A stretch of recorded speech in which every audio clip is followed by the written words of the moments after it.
Какво има тук, бе? Желязо ли търсите? Какво търсите, бе? Да няма злато вътре, бе.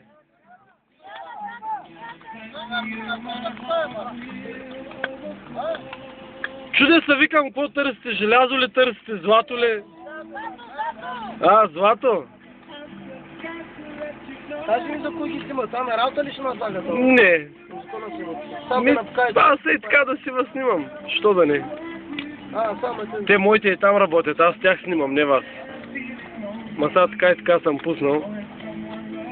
Колко пари очи ли говорим? Много. Наш сарва! Един тон желязо трябва да извадиш за него. Не, повече.